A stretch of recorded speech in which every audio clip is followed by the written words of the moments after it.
பொன்முகம் காணவே என் ஆத்துமாவும் பொன்முகம் காணவே வாஞ்சித்து காதறிடுதே.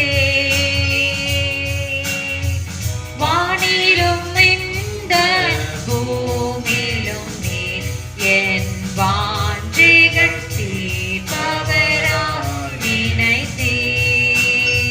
வானிலும் இந்த பூமியிலும் நீர் என் வாஞ்சிகள் தீர்ப்பவரா நினைத்தே.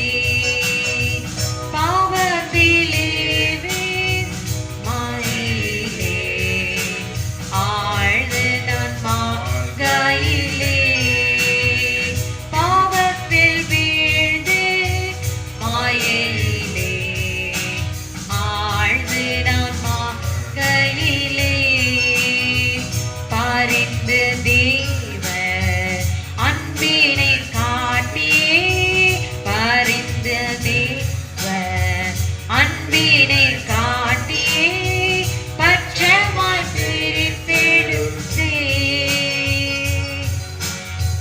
பாரில் பரிசுத்தனாகுதற்காய் மிக பரலோக நன்மைகளால் நிறைத்தீர். பாரில் பரிசுத்தனாகுதற்காய் மிக பரலோக நன்மைகளால் நிறைத்தீர்.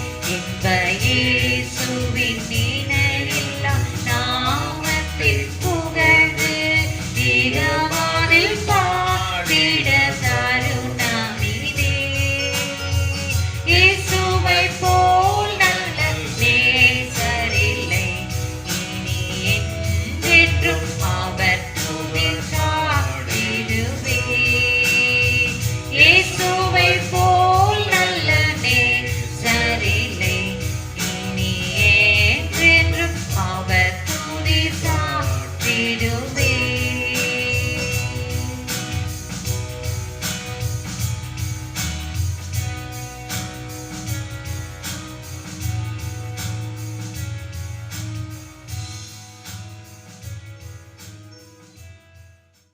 இப்போ நம்ம பாட போட பாட்டு இயேசுவே நீர் நல்லவர். எல்லாம் சேர்ந்து பாடலாம். Welcome to worship time of Alpha Word Ministries.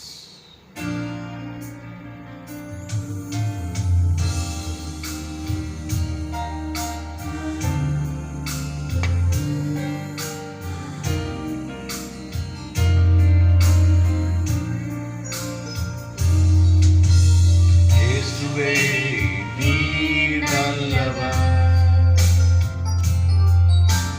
இயேசுவே நீர் நல்லவர்.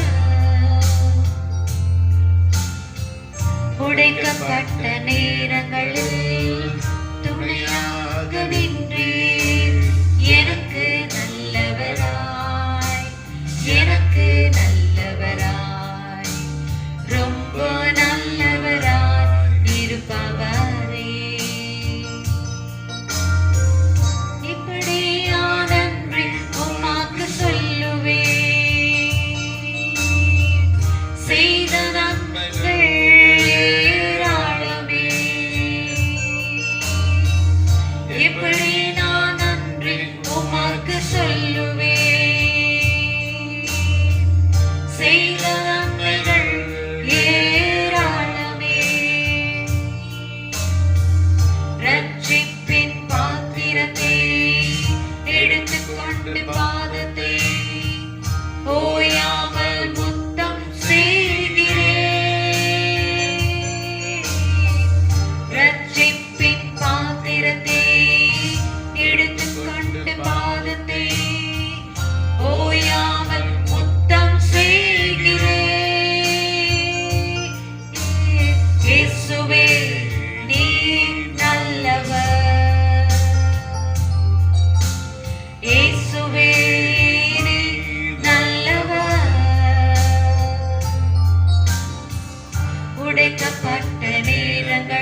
ரொம்ப நல்லவராய் இருப்பவரே. இயேசுவே நீர் நல்லவர். இயேசுவே நீர் நல்லவர். உடைக்கப்பட்ட நேரங்களில் துணையாக நின்றே எனக்கு நல்லவராய், எனக்கு நல்லவராய், ரொம்ப நல்லவராய் இருப்பவரே.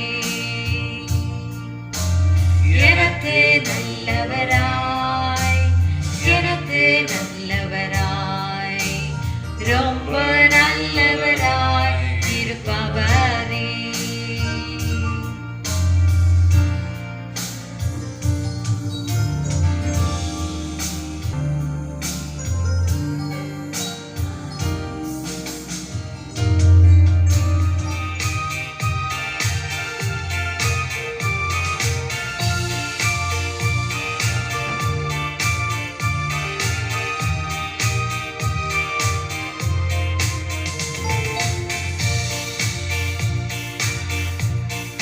down on my knees,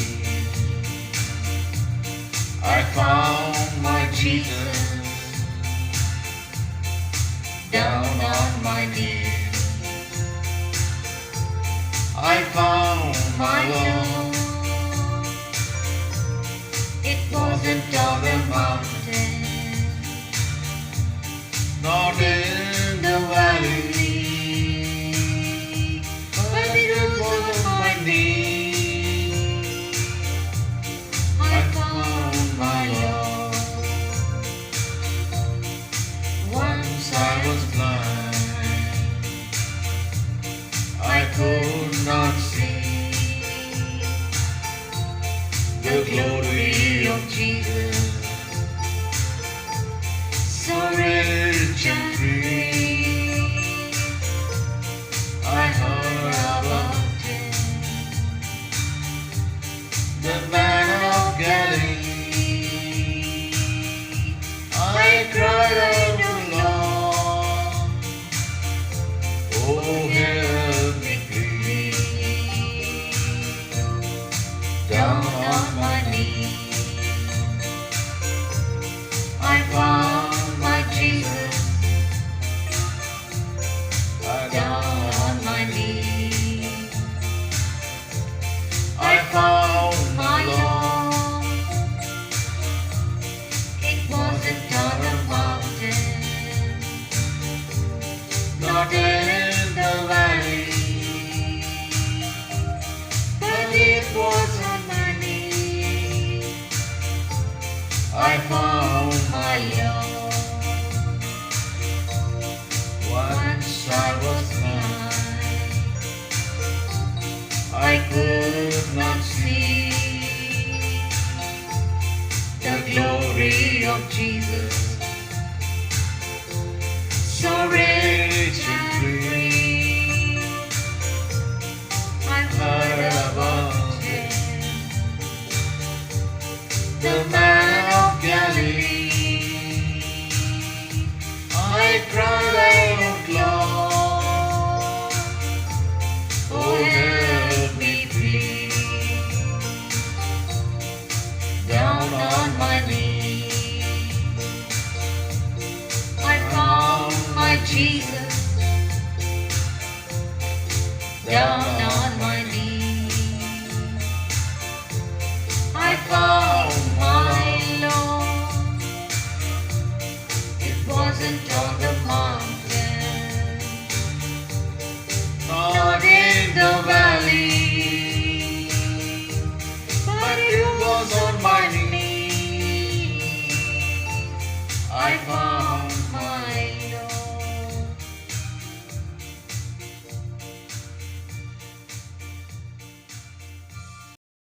to the Sunday service of the Alpha Word Ministries. I welcome you all in the name of the mighty name of Jesus Christ of Nazareth, whose name is alone is to be worthy to be praised and worshipped. Come, let's go. This thing. இப்பொழுது தேவனுடைய வசனத்துக்கு நேராக கடந்து செல்வோம். அதற்கு முன்பாக ஒரு ஜெபம் செய்வோம். தகப்பனே, உங்கள் நன்றியோடு ஸ்தோத்திரிக்கிறோம். உமது பிள்ளைகள் உமது வார்த்தையை கேட்க வந்திருக்கிறார்கள். என் தேவனாய் கர்த்தாவே, நீர் அவர்களுக்கு சொல்லிக் கொடுக்கும். ஆவியானவரே, open their ears, eyes, hearts and minds of understanding. Lord, I thank and praise you, Lord. In Jesus' name I pray. Amen.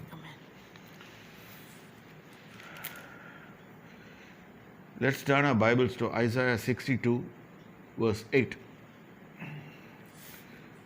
இனி நான் உன் தானியத்தை உன் சத்துருக்களுக்கு ஆகாரமாக கொடேன்.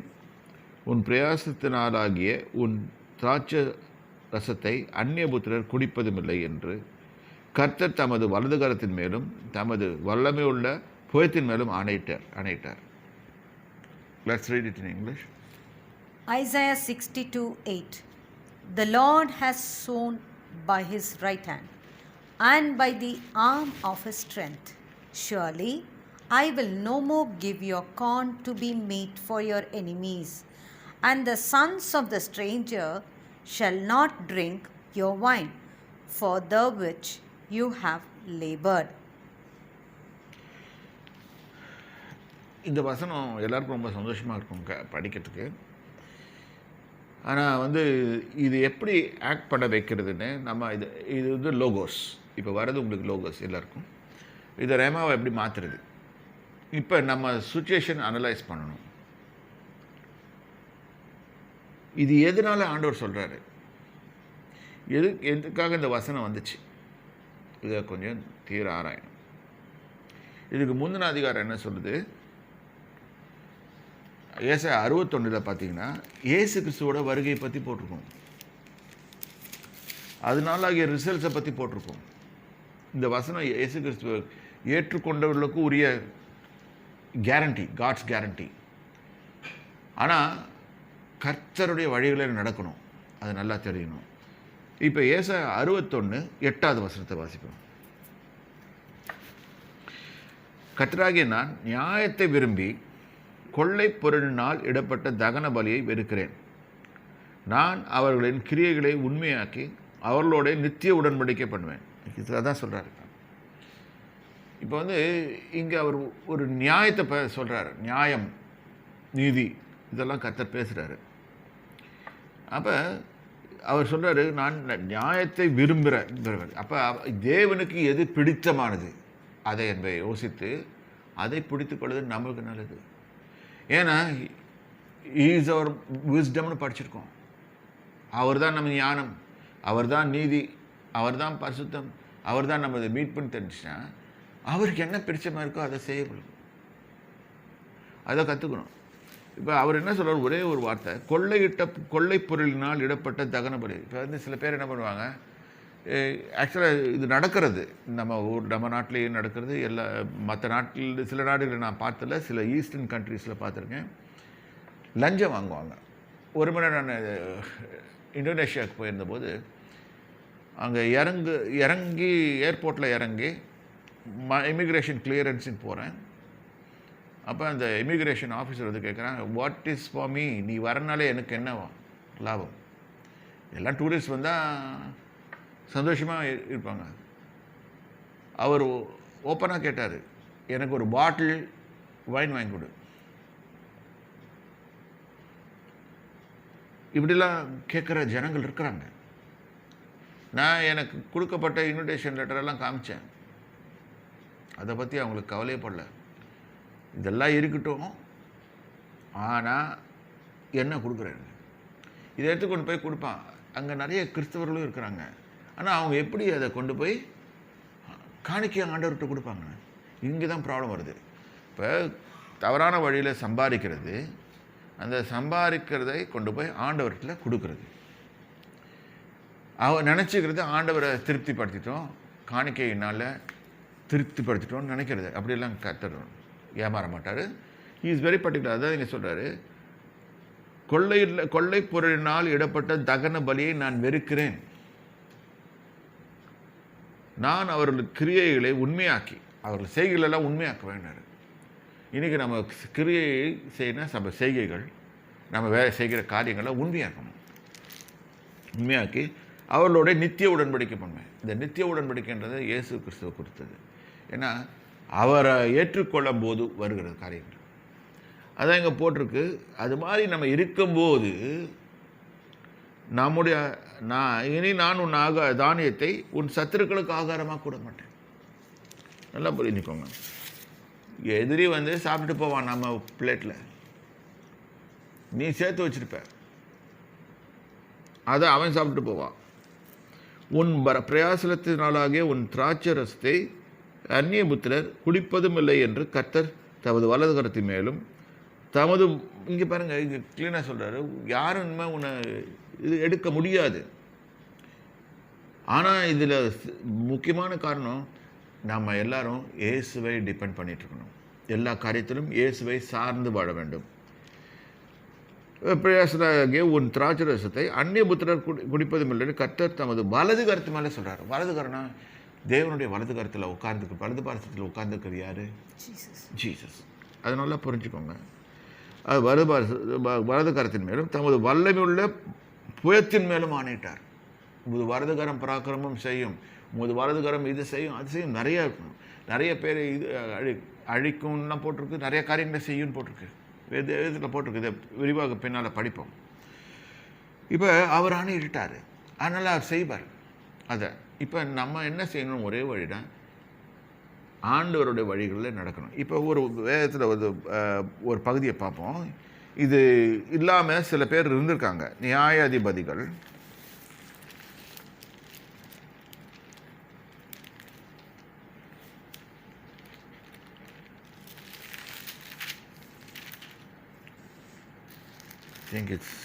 நியாயாதிபதிகள்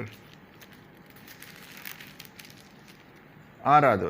இதுதான் மெயின். இது எப்போ நம்ம இந்த மாதிரி மாட்டிக்கிறோம் அப்படின்றத பார்க்குறோம். 6வது அதிகாரம்.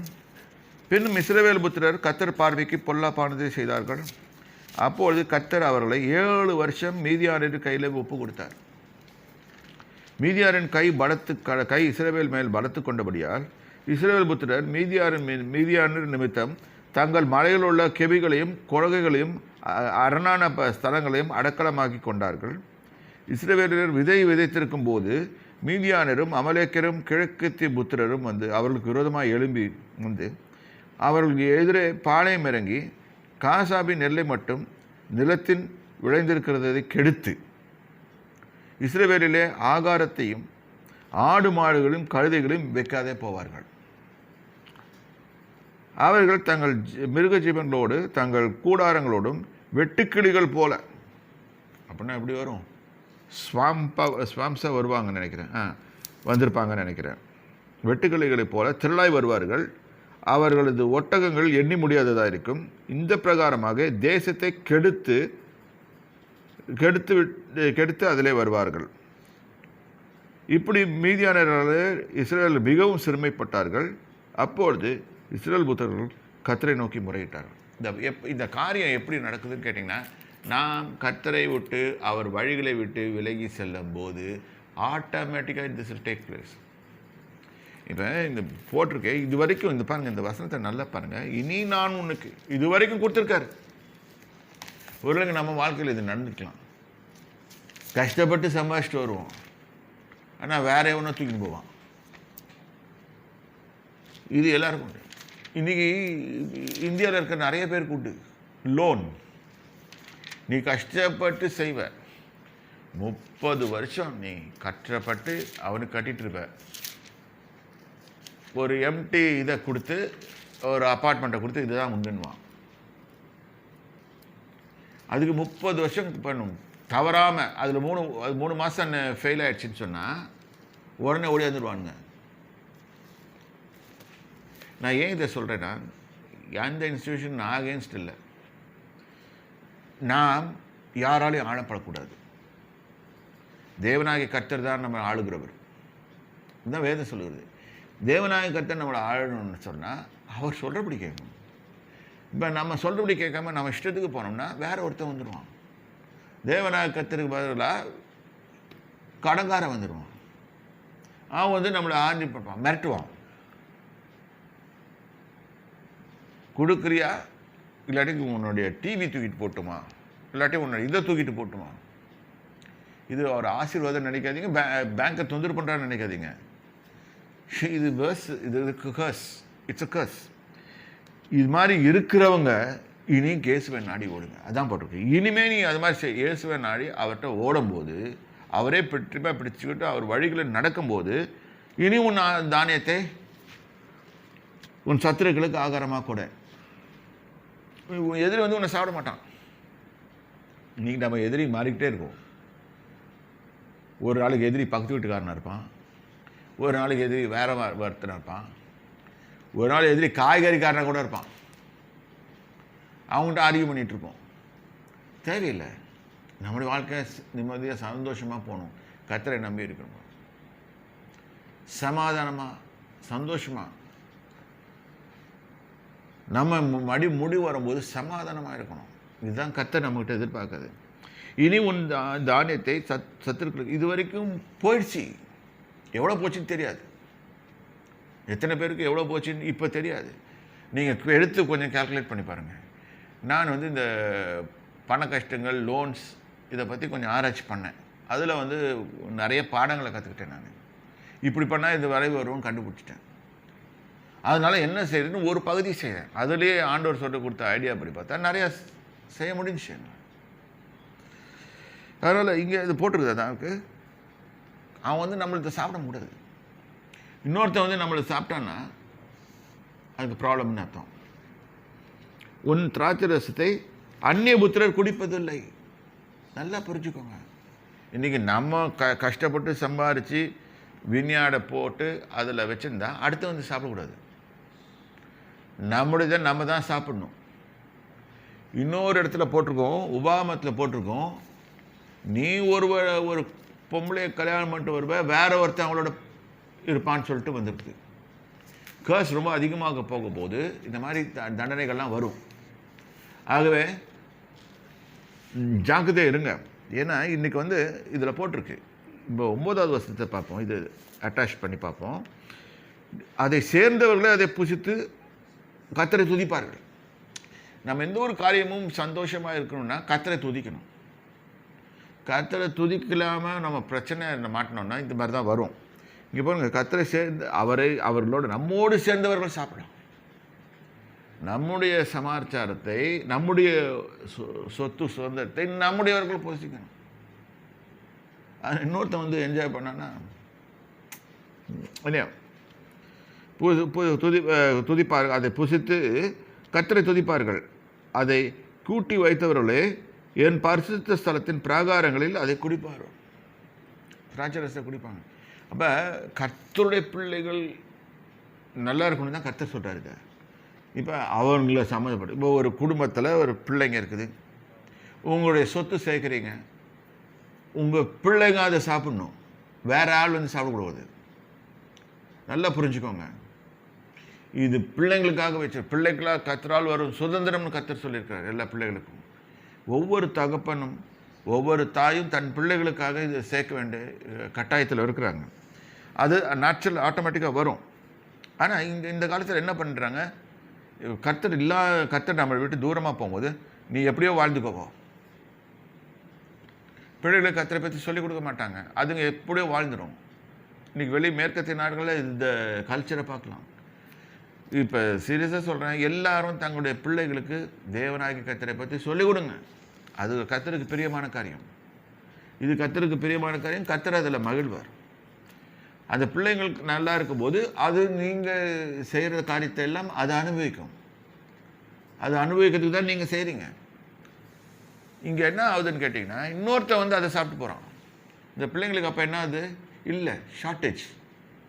நம்மளுடைய சாப்பாடை இன்னொருத்தன் சாப்பிட்றான். நம்ம சாப்பிட வேண்டியது நம்ம பிள்ளைகளும் சாப்பிட வேண்டியதை இன்னொருத்தன் சாப்பிட்டு போகிறான். இது எப்படி நல்லாயிருக்கும்? இது நடக்குது. இது வந்து கர்ஸ். இந்த கர்ஸ் நம்முடைய வாழ்க்கையில் வரக்கூடாது. இது கர்ஸ்லாம் வரக்கூடாதுன்னு சொன்னால் நம்ம இயேசுவை சார்ந்து ஜீவிக்கிற பக்குவத்தை அடையணும்.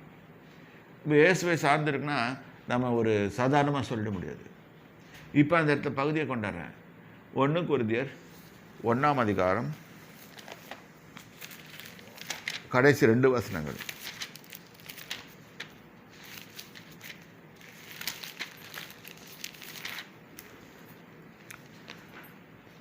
அந்தபடி நீங்கள் அவராலே கிறிஸ்து இயேசுக்குட்பட்டவர்களாக இருக்கிறீர்கள். நல்லா நல்லா படிச்சுக்கோங்க. கிறிஸ்துவுக்கு இயேசுவுக்கு நம்ம யார் உட்பட்டவர்களாக இருக்கிறோம்? எந்த தேவனத்தில் போய் okay வாங்கிறதுனாலும் God sees the blood of his son. அவருடைய குமாரனுடைய ரத்தத்தை பார்ப்பார். அது நம்ம மேலே இருக்குதா ஓகே பண்ணுவார். இன்றைக்கி கிறிஸ்து இயேசுக்குட்பட்டவராக இருக்கிறீர்கள். எழுதியிருக்கிறபடி மேன்மை பாராட்டுகள். எனக்கு நான் எதில் கொடுத்து பெருமை பாராட்டணும் தெரியுமா? எனக்கு எவ்வளோ கார் இருக்குது, எனக்கு எவ்வளோ வீடு இருக்குது, எனக்கு இவ்வளோ இது இருக்குது, அதை சொத்தில் அதை விட்டுட்டு நான் இயேசுவை எவ்வளோ புரிந்து கொண்டிருக்கிறேன், இயேசுவை பற்றிய ஞானம் எனக்கு எவ்வளோ இருக்கிறது, அவரை நான் எப்படி புரிந்து கொண்டிருக்கிறேன், அவர் எதற்காக வந்தார், அவர் எதற்காக மரணம் அடைந்தார், எதற்காக உயிர் தெழுந்தார், அவர் இன்னைக்கு எதற்காக நம்ம கூட இருக்கிறார், ஆவியானவராக நம்மளை கூட இருக்கிறார், எதுக்கு, அவரை பற்றி எனக்கு எவ்வளோ புரியுது, அதுதான் எனக்கு வேணும். இதை விட்டுட்டு நான் 100 வீடு கட்டிக்கலாம், 200 கப்பல் ஓட்டிக்கலாம், எல்லாமே வேஸ்ட் ஆகும். If you don't know Jesus, everything is waste for you. ஏன்னா பிதாவாக தேவர் உலகத்தில் அன்பு கூர்ந்து அவரை அனுப்பித்து வச்சார். God's greatest gift to the human race is Jesus Christ. அவரை சொந்த ரட்சகராக நம்ம ஏற்றுக்கொள்ள எத்தனை பேர் வந்திருக்கோம், ஏற்றுக்கொண்டு இருக்கிறோம், எத்தனை பேர் ஏற்றுக்கொள்ளவில்லை. இன்னும் வாழ்க்கையை முழுமையாக ஆண்டவரே உமக்கு அர்ப்பணிக்கிறோம் என்று சொல்லாமல் இருக்கிறீங்க. என்னுடைய பெருமை என்னென்னா, நான் பெருமை பாராட்டுவேன். எதை குறித்து பெருமை பாராட்டுவேன்னு சொன்னால், நான் இயேசுவை குறித்து அறிந்திருக்கிறேன். நான் ஃப்ராங்காக சொல்கிறேன், ப்ராக்டிக்கல் கிறிஸ்டியன் லைஃப் இது. சுற்றி வளைச்சி நான் பேச விரும்பலை, வசனத்தினால உங்களை கன்ஃபியூஸ் பண்ணவும் விரும்பலை. நான் என்ன சொல்கிறேன், இயேசுவை பற்றி நம்மளுக்கு என்ன, நான் எவ்வளோ டிகிரி வேணால் படிச்சிருக்கலாம், நான் எவ்வளோ பிஹெச்டி பண்ணியிருக்கலாம், அதெல்லாம் உலக பிரகாரமான ஞானம். இன்றைக்கி நான் இயேசுவை பற்றி என்ன அறிஞ்சிருக்கேன், that is going to give marks with Jesus. About Jesus, knowing about Jesus, இயேசுவை குறித்து அறிவது உங்களுக்கு மார்க் போடும் பிதாவை தேவனுக்கு தான். அது ஒரு ஸ்டாண்டர்ட் தான் அவர் பார்க்குறாரு. இயேசுவை குறித்து அறிந்திருந்தேன்னா, நான் இந்த இடத்துல வசனத்தில் சொல்லுறபடி, நான் கொள்ளைப்பொருநாள் வருகிற காணிக்கையை படைக்க மாட்டேன், தேவனுக்கு படைக்க மாட்டேன். இப்போ நான் ஏதோ ஒரு கவர்மெண்ட் டிபார்ட்மெண்ட்டில் இருக்கேன்னு வச்சுக்கோங்க, அங்கே போகிறேன், ஒருத்தங்கிட்ட காசு வாங்குகிறேன், ஒரு 1000 ரூபா 10,000 ரூபா வாங்குகிறேன். சும்மா ஒரு உதாரணத்துக்கு சொல்கிறேன், இது ஒன்றே சீரியஸாக எடுத்துக்காதீங்க. நான் கவர்மெண்ட்லேயே வேலை செய்கிறேன். ஒருத்தன் வாங்குகிறான், வாங்கிட்டு அதில் கொண்டு 1000 ரூபாவை கொடுக்குறான். இதுக்கு வச்சுக்கோங்க கற்றுடைக்காங்க. Do you think God will like it? தேவன் அதை விரும்புவார்னு நம்புறீங்களா? சாரி. ஏன் அதில் பெனிஃபிட்டே இருக்காதுன்னு கேட்டிங்கன்னா, அதில் அவருக்கு இஷ்டம் இல்லை. ஏன்னா எல்லாத்தையும் கொடுக்குறவர் அவர் தான். அவர் என்ன சொல்கிறாரு, தன்னை டிபெண்ட் பண்ணி வாங்கன்றார். நம்ம சட்டத்திலே, தேச சட்டத்திலே இருக்குது, லஞ்சம் கொடுக்கறது, லஞ்சம் வாங்குறது தப்பு. நான் ஏன் இந்த பிரசங்கத்தை பண்ணுறேன்னு எனக்கு தெரியாது. இது பேசணும்னு ஏவப்படுறேன், பேசுகிறேன். இது அர்த்தம், இந்த வசனத்தோட அர்த்தம். அதில் போட்டு நீ தகனபலி, சர்வாங்க தகனபலி கொடுத்தா கூட அது வேலிட் ஆகாது. நீ எப்படி ஜீவிக்கிற, நாம் எப்படி ஜீவிக்கிறோம், இதுதான் மேட்டர்ஸ். நாம் இயேசுவோடு இருக்கிறோமா இல்லை அவருக்கு வெளியே இருக்கிறோமா? நீ எல்லாம் மதத்தில் உலகத்தில் எந்த காரியத்தையும் எடுத்துக்கோங்க, எல்லாம் டெம்பரரி தான். கிறிஸ்துவோடு இருந்தீங்கன்னா சந்தோஷமாக இருப்பீங்க. கிறிஸ்து இல்லைன்னா எவ்ரிதிங் இஸ் வேஸ்ட். மனிதன் உலகம் முதல்வது ஆதாயப்படுத்தி கொண்டாலும் தன் ஜீவனை நஷ்டப்படுத்தினால் அவனுக்கு லாபம் என்ன? இதான் அவர் கேட்குற கேள்வி. இன்றைக்கி நம்ம நிலைமை இதுதான். நான் மேன்மை பாராட்டணும்னா யாரை கொடுத்து மேன்மை பாராட்டணும்? இயேசு கிறிஸ்துவை கொடுத்து மேன்மை பாராட்டணும். நான் அவர் அறிந்திருக்கிறேன். எப்படி அறிந்திருக்கிறேன்? அவர் பேர் தெரியும், அது எல்லாருமே சொல்லுவாங்க. நீங்கள் டெய்லியில் கவர்மெண்ட்டில் இல்லை எல்லா துன்மார்க் கூட ஏடி பிசின்னு சொல்லிட்டே இருப்பான். ஒவ்வொரு தடவை கேலண்டரில் கையெழுத்து போடும் போதும் அவரை பற்றி தான் பேசுகிறீங்க. கிறிஸ்து பிறந்தவன் நீங்கள் உன் டேட் ஆஃப் பர்த் எழுதுறீங்க, எழுதும் போதும் அதே எழுதுறீங்க. கிறிஸ்து பிறந்த பின் இத்தனாவது வருஷத்தில் நான் பிறந்தேன் அப்படின்னு நீங்களே சொல்கிறீங்க. அதனால் இயேசு கிறிஸ்து அறிந்தால் போதாது. அப்போ அவர் பேர் அறிந்திருந்தால் போராது. அவர் என்னத்தை விரும்புகிறார் நம்மகிட்ட,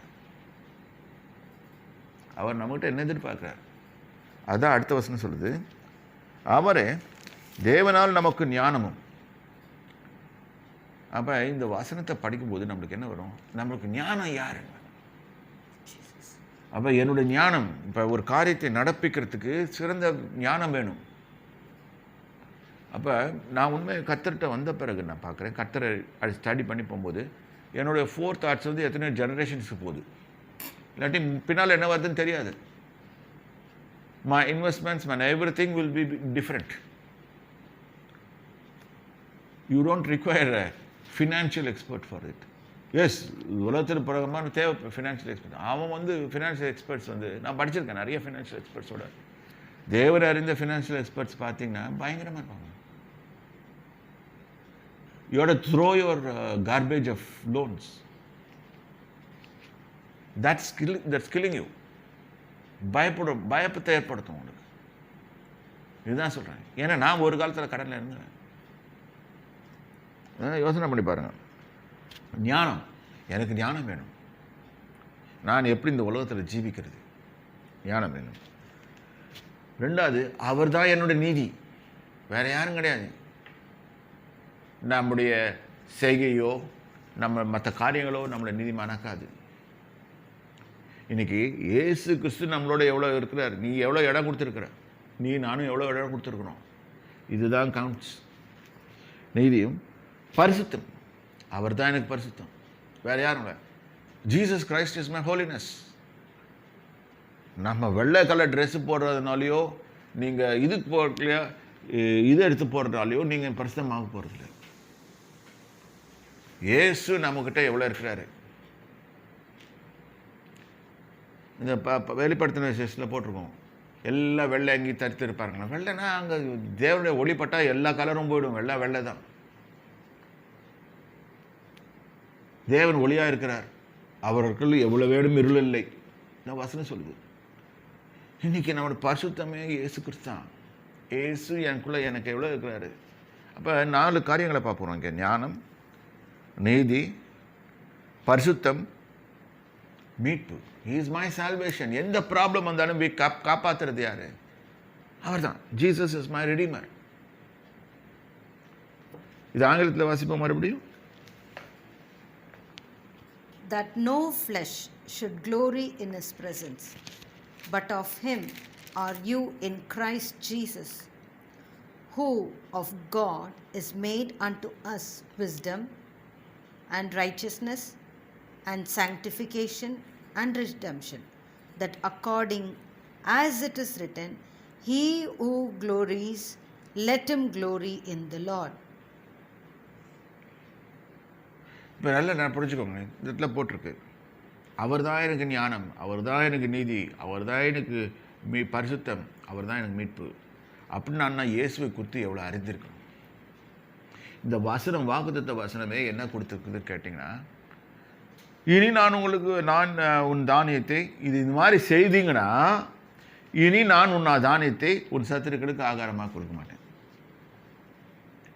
நீ என்னை நம்புறபடியால் நான் உன்னை காப்பாற்றுவேன். உன் எதிரிகளெல்லாம் திருப்பி விரட்டி அடிச்சுக்குவேன். இதுதான் சொல்கிறாரு. உடக்குடன் உன் பிரயாசத்தினால் ஆகிய உன் திராட்சை ரசத்தை இது வரைக்கும் நீ விட்டுருந்தப்பா, நீ கஷ்டப்பட்டு சம்பாதிக்கிறது இன்னொருத்த சாப்பிட்டு போவான். நீ ஓவர் டைம் பண்ணி ஓவர் டைமே ப்ராப்ளம் தான். ஓவர் டைம் பண்ணி சம்பாதிக்கிறது இன்னொருத்தவன் தூக்கிட்டு போவான். நிறைய செய்ய மாட்டான். ஹார்ட் ஒர்க், நெத்தி வேர்வை நிலத்தில் அதெல்லாம் வேணாம் ஆண்டவர் சொல்கிறாரு. தேவன் கொடுக்குற விஸ்டத்தை நீ யூஸ் பண்ணினா ஆட்டோமேட்டிக்காக நீ நல்லா இப்போ உன்னை யாரும் தொட முடியாது. அதான் விஸ்டம்ன்றது தனிப்பட்ட காரியம். இது தேவன்ட்டு வருது. நீங்கள் புக்கு எவ்வளோ புக்கு வேணால் படிக்க, wisdom, how to gain wisdom சொல்லிட்டு எடுத்து படிச்சு பாருங்க, ஒன்றும் வராது. நீதிமொழிகளில் போட்டிருக்கோம், கர்த்தருக்கு பயப்படுதலே ஞானத்தின் ஆரம்பம். சிம்பிளாக போட்டு போயிருக்கோம். இதை யார் எழுதுனது? சாலமன். அவன் யார்? உள்ளதுலேயே பணக்காரன், உள்ளதுலேயே பெரிய உலகம் கிரியேட் பண்ணதுலேருந்து அவன் தான் richest man. He was king. அவன் எழுதுறான். அவன் என்ன எழுதுறான்? கர்த்தருக்கு பயப்படுது, நான் ஃபேர். நான் ஒரு காரியத்தை செய்யும்போது கர்த்தர் இதை பார்த்து கொண்டு இருப்பார் அப்படின்ற ஒரு எண்ணம் நமக்குள்ளே இருக்கணும். இல்லாட்டி நான் அந்த காரியத்தில் ஈடுபடுறேன், கர்த்தர் அதில் என்ன சொல்வார், இயேசு என்ன சொல்வார்? இதுதான் நான் சொல்றது. Ask Jesus to drive your car. Don't drive your car yourself. You will land up in problems. Ask Jesus to drive your car and he will drive you. He has got the best GPS system. சரி, ஆங்கிலத்தில் சொல்றேன், அவர்கிட்ட best GPS system இருக்குது. அவர் தான் உன்னை கரெக்டாக கொண்டு போவார்.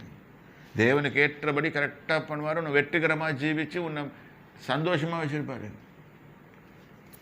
நம்ம முடிவுன்னு சந்தோஷமாக இருக்கும். இதை புரிஞ்சிக்காம உன் கையினால் என்ன ரிலிஜன் வாட் இட் டஸ் தெரியுமா? மதம் என்ன தெரியுமா செய்கிறது? நீ இதை போய் செய், அது செய், இது செய். எதுவும் செய்யாத. நான் உனக்கு சொல்லித்தரேன், இயேசுவை பிடிச்சிக்கோ. அதான் உறவு. God wants not religion, relationship. இன்னைக்கு இயேசுகிட்ட எப்படி இருக்கணும்? இதுதான் நம்ம கற்றுக்க வேண்டியது. மேலும் வரப்போகிற நாட்களில் இது அதிகமாக கொடுத்து பார்ப்போம். கர்த்ததாமே இந்த செய்தியை ஆசீர்வதிப்பார். கேட்டுக்கிட்டு எல்லாருக்கும் இது கடினமாக இருக்காதுன்னு நினைக்கிறேன். உங்களுக்கு வெற்றியான வாழ்க்கையை நோக்கி நீங்கள் போக வேண்டும் விரும்புகிறேன். கர்த்தர் உங்களை ஆசீர்வதித்து உங்களை பெருக்க கடவர். கர்த்தருடைய பரிசுநாமத்தை சொல்கிறேன்.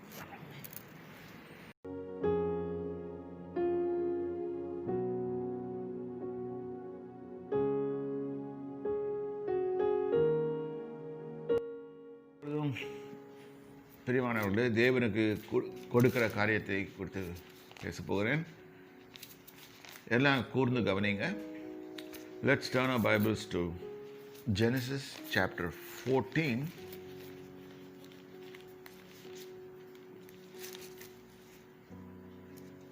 (17, 18, 19) அதில் 17லேருந்து படிப்போம்,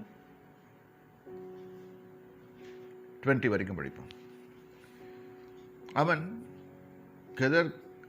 கெதர்லா கோமேயரையும் அவனோடு இருந்த ராஜாக்களையும் முறியடித்து திரும்பி வருகிற போது சோதோமின் ராஜா புறப்பட்டு ராஜாவின் பள்ளத்தாக்கு என்னும் சாவே பள்ளத்தாக்கு மட்டும் அவனுக்கு எதிர்கொண்டு போனான்.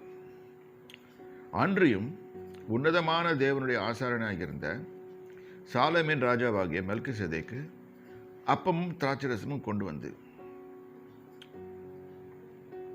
அவனை ஆசீர்வதித்து, வானத்தையும் பூமியும் உடையவராகிய உன்னதமான தேவனுக்கு ஆசீர்வாதம் ஆபிரகாமுக்கு உண்டாவதாக. உன் சத்துருக்களை உன் கையில் ஒப்பு கொடுத்த உன்னதமான தேவனுக்கு ஸ்தோத்திரம் என்று சொன்னான். இவனுக்கு ஆபிரகாம் எல்லாவற்றிலும் தசமமாக கொடுத்தான். ஆங்கிலத்தில் வாசிப்போம். Genesis 14th chapter 17 to 20. And the king of Sodom went out to meet him after his return from the slaughter of Chedorlaomer, and of the kings who were with him at the valley of Shaveh, which is the king's dale. And Melchizedek, the king of Salem, brought forth bread and wine, and he was the priest of the Most High God.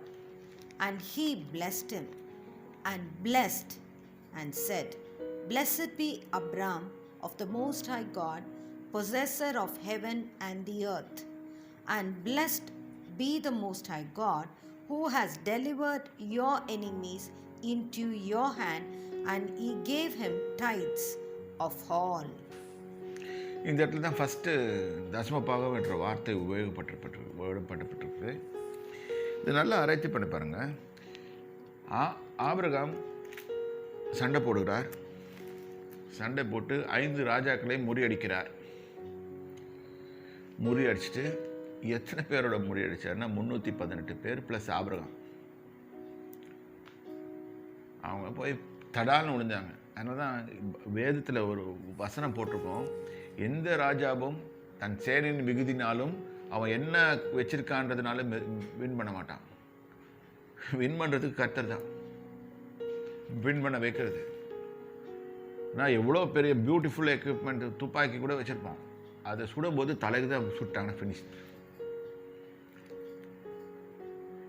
இன்றைக்கி அதில் கூட இப்போ ஆக்சுவலாக நம்ம 1965 India Pakistan மாறும்போது Pakistan had big sabre ஜெட்ஸ்.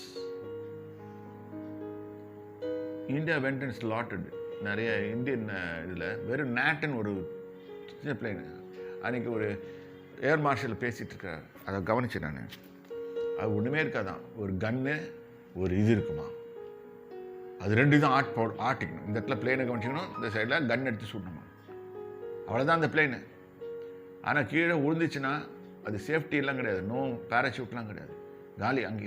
அங்கேயே பைலட்டும் காலி, பிளேனும் காலி. நான் அந்த பிளேனை பார்த்துட்டேன், அது வேகமாக போகிறதெல்லாம். 65 வாரில் அதான் சண்டை போட்டுச்சு, 71 வார்லேயும் அதான் போச்சு. அது பிளேனை பார்த்துட்டேன். I think it's was manufactured Belgium, இவங்க இங்கிலாண்டான்னு தெரியல. அப்புறம் இந்தியாவில் பண்ணாங்க அதை, இப்போ அதெல்லாம் வைப் அவுட் பண்ணிட்டாங்க. அப்போ பார்த்தா அமெரிக்கன் பிளேன்ஸ் வச்சுருக்காங்க, சாபர் ஜெட். அவங்க மாட்டி அவங்க அது லூஸ் பண்ணாங்க, நிறைய பிளேன்ஸை லூஸ் பண்ணாங்க. ஏன்னா அவங்களுக்கு தெரியல எப்படி ஒரு இன்ஃபீரியர் வெப்பனை வச்சு நம்ம இந்தியன் ஏர்ஃபோர்ஸ் அடிச்சிட்டாங்க. இது ஒரு உதாரணத்தை எடுத்துக்கலாம்.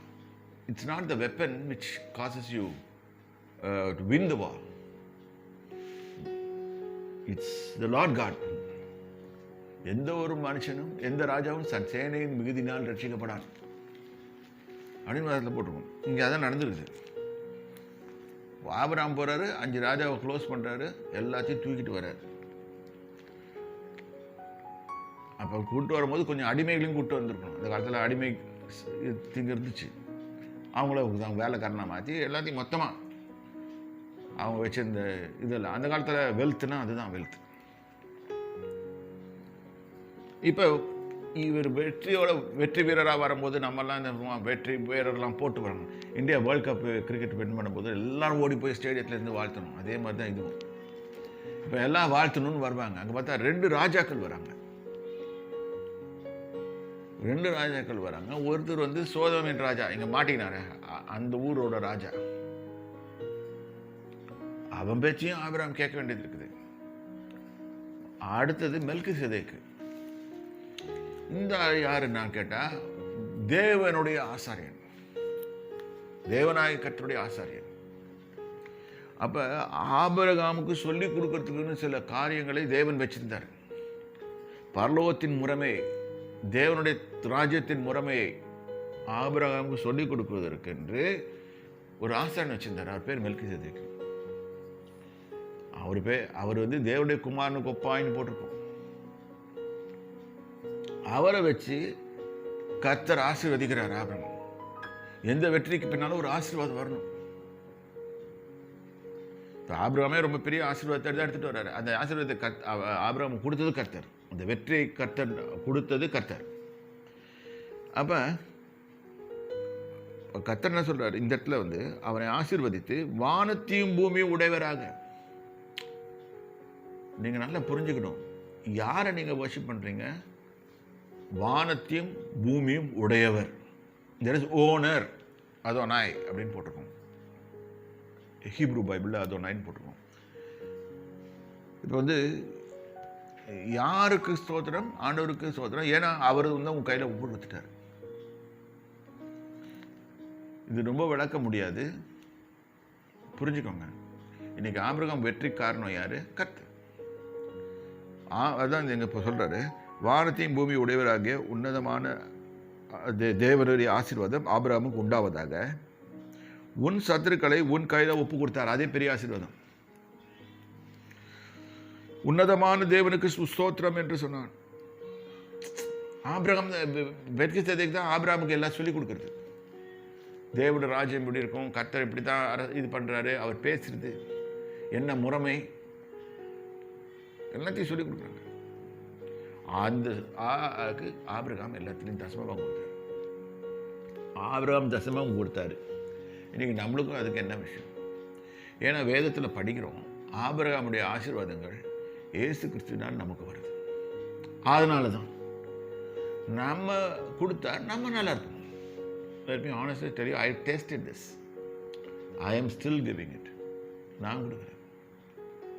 ஆகவே தேவனுடைய பிள்ளைகளை எடுத்துக்கொள்ளுன்னு சொல்கிறேன். இப்போ அதில் ஆபிரகாம் கொடுக்கும்போது அதை வாங்கிக்கிறார். அப்போ என்ன, கர்த்தருக்கு எதுவுமே இல்லையா? இல்லை. God sees your giving heart. நம்ம இருதயம் கொடுக்கறது விதமாக இருக்குன்னு பார்க்குறாரு. அமுக்கிற இதயமாக இருக்கா, கொடுக்கறது இதயமாக இருக்கா? இது ரெண்டும் இருக்கும். ஏன்னா ஆண்டவருக்கு கொடுக்குறவர் எல்லாத்தையும் கொடுத்துட்டாரு. அதான் சொல்கிறேன், நான் எல்லாத்தையுமே கொடுக்குறேன் உங்கள்கிட்ட, எழுந்து சந்தோஷமாக இரு. தான் கர்த்தர் கொடுக்குறது. புரிஞ்சிருக்கும்னு நினைக்கிறேன். பின்னால் சோதோமின் ராஜா வந்தார். அவர் சில காரியங்களை பண்ணார். ஆபிரகாம் வேண்டான்னு சொல்லிட்டான். அது உலகத்தின் பிரகாரமான ஆசீர்வாதம், அது வேணாம். கர்த்தர் உலகத்தில் இருக்கிற ஆசீர்வாதங்களை எடுத்து நமக்கு கர்த்தர் தருவார். அது பெரிய காரியம், அது ரொம்ப நல்லா இருக்கும். நாமளே போய் இப்போ எப்படி நான் உதாரணத்துக்கு என்ன சொல்கிறேன்னா, கர்த்தருடைய ஆசீர்வாதத்தை நம்பாமல் பேங்க் லோன் அப்ளை பண்ணி நம்ம இதெல்லாம் காமிச்சு வாங்குற மாதிரி இருக்குது. அவன் பின்னாடியே தொட்டிட்டு வருவான். எல்லாரும் அது மாதிரி ஒரு உதாரணத்துக்கு, இல்லாட்டி வேறு ஏதாவது பண்ணுவோம். அவங்க தச்சிட்டு போடுறது. ஏன் இதெல்லாம் சொல்கிறேன்னா, நீ கிறிஸ்தவர்களும் அது தவறு பண்ணுறாங்க. நீ கடன் கொடுப்பாய், கடன் வாங்க மாட்டாய், இதுதான் கர்த்தர் சொன்னது. அப்போ தேவ ஜனமே இதை கேளுங்க. நானும் கஷ்டப்பட்டிருக்கனால தான் சொல்கிறேன். தயவுசெய்து ஆர்டர் கொடுக்குறத கொடுங்க. இது அதிகமாக விளக்குற டைம் இல்லை, அடுத்த வாரம் சொல்கிறேன். கர்த்தர் விளக்க கேட்டுக்கொடுங்க. கர்த்தர் உங்களை ஆசீர்வதிப்பார். கர்த்தருடைய பரிசுத்தம் உங்களுக்கு சொல்கிறேன்.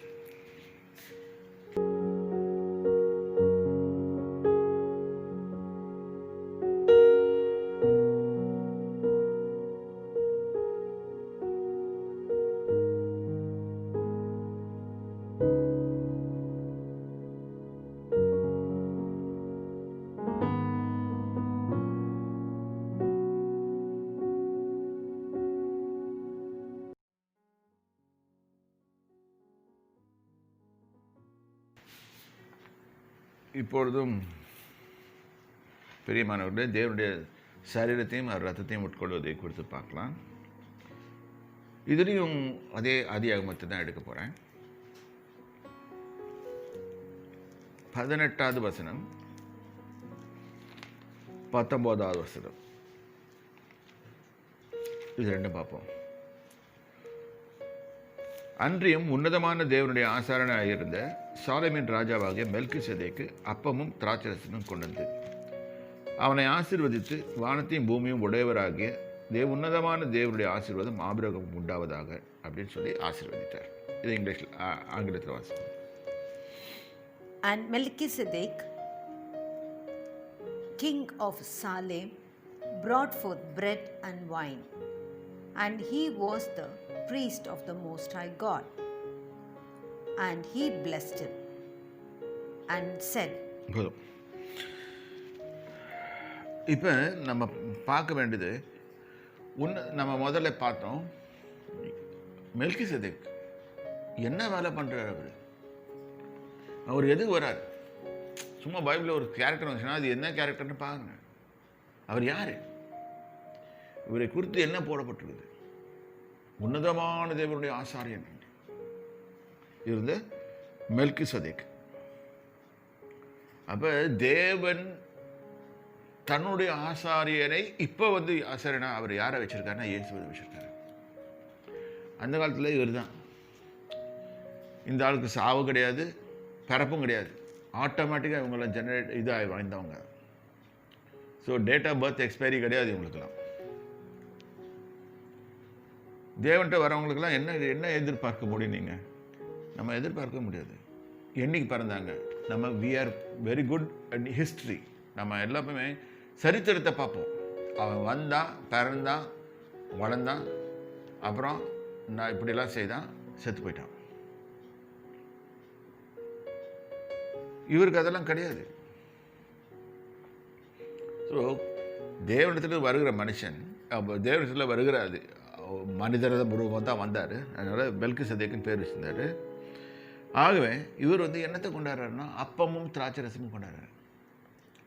ஏன் அப்பமும் திராட்சை ரசமும் கொடுக்குறாரு அந்த காலத்தில்? இப்போ கம்யூனியன் எல்லாம் இண்டக்ட் பண்ணது சபையில் எல்லாமே 2000 வருஷத்துக்கு முன்னாடி தான். இயேசு வந்த பிறகு என் சரீரத்தை பெற்று கொடுங்க. இன்ஃபேக்ட் இதே டீச்சிங்கை இயேசு திருப்பி சொல்கிறாரு. தன் சரீரத்தையும் ரத்தத்தையும் கொடுக்குறாரு. அதுதான் ஏன் சொல்கிறாரு. இப்போ இவர் என்ன சொல்லியிருக்காரு? அதே தான் பண்ணிருக்காரு. அப்பத்தையும் திராட்சை ரசத்தையும். அங்கே இயேசு தன்னுடைய சரீரத்தை அப்பம் என்று சொல்கிறார், தன்னுடைய ரத்தத்தை திராட்சை ரசம் சொல்கிறார். இது வாங்கி பூசியும் கட்டுறாரு. இதில் நிறைய பேருக்கு சந்தேகம்.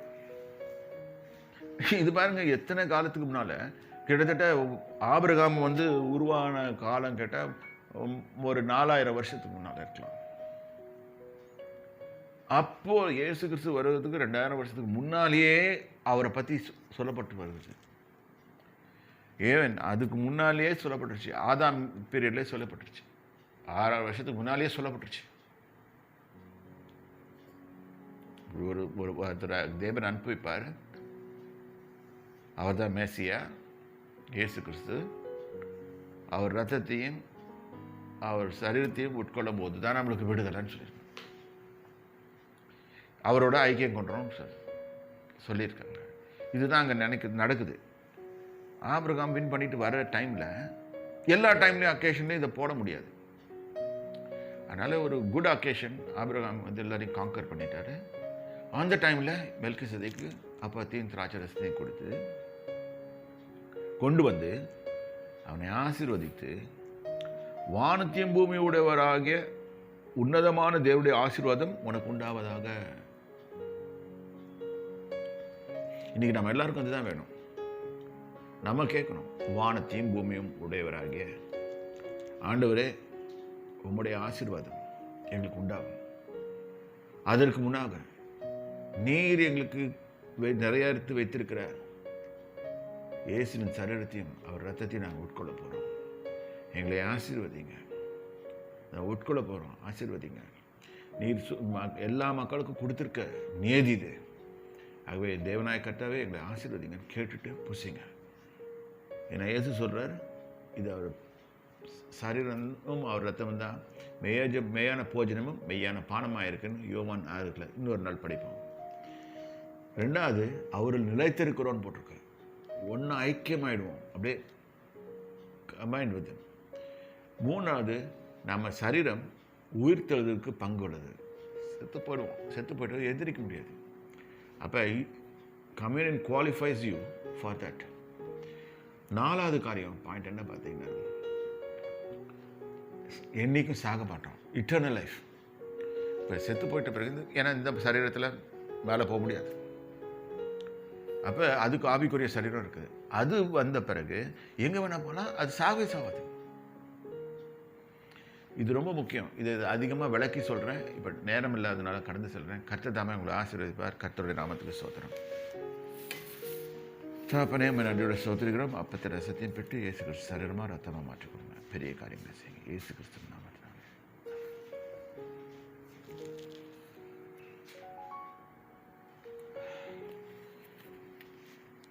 இன்னைக்கு தேவ செய்தியை கேட்டோம். ஆண்டோட பாதி தூச்சிருப்பீங்க. கம்யூனியன் பற்றி பார்த்தோம், காணிக்கை பற்றி பார்த்தோம். கர்த்தர் உங்களை எல்லாத்தையும் ஆசீர்வதிக்க கடவுள். இப்பொழுது ஆசீர்வாதத்தை பகுதிக்கு வருகிறோம். கர்த்தர் உங்களை ஆசீர்வதித்து நான் ஜெபித்து முடிக்கிறேன். கர்த்தர் உன்னை ஆசீர்வதித்து உன்னை காக்க கடவர். கர்த்தர் தமது முகத்தை உன்மேல் பிரகாசிக்க பண்ணி உன்மேல் கிருபையா இருக்க கடவர். கர்த்தர் தமது முகத்தை உன்மேல் பிரசன்னமாக்கி உனக்கு சமாதானம் கட்டெடுக்கிறவர். தகப்பனே உம்மை நன்றியோட ஸ்தோத்திரிக்கிறோம். இந்த நாளுக்காக ஸ்தோத்திரம், நேரத்துக்காக ஸ்தோத்திரம். நீர் கொடுத்த இதுக்காக கேட்குற பிள்ளைகளை ஒவ்வொருவரையும் ஆசீர்வதிங்க. உங்களோட பிள்ளைகளப்பா இருக்கிற ரத்தத்தை சிந்தி அவர்களை மீட்டெடுத்து வரணும். அவர்களை ஆசீர்வதியும். இந்த பஞ்ச காலத்திலும் எல்லா கஷ்ட காலத்திலும் அவர்களோட துணையாக இருந்து கர்த்தாவே தேவனாய் கர்த்தர் பெரிய காரியங்களையும் நல்லமான காரியங்களையும் அவர்களுக்கு நடக்க கிருபை தாரும்.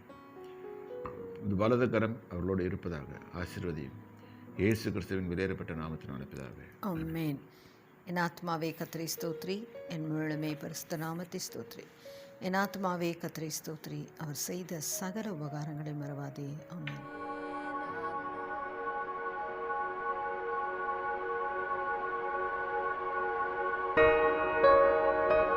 We are the clay. You are the potter.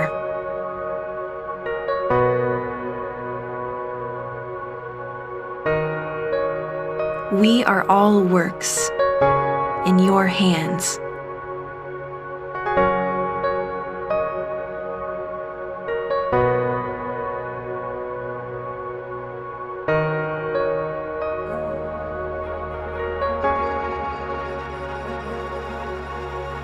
You have a plan for our lives.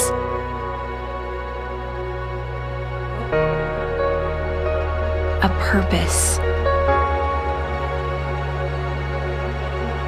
A future.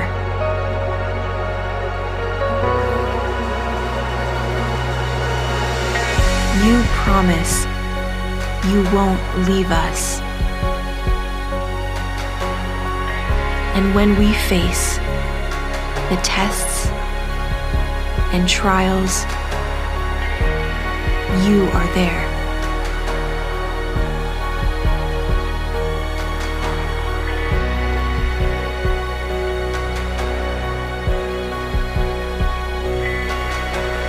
For I know the plans I have for you, declares the Lord.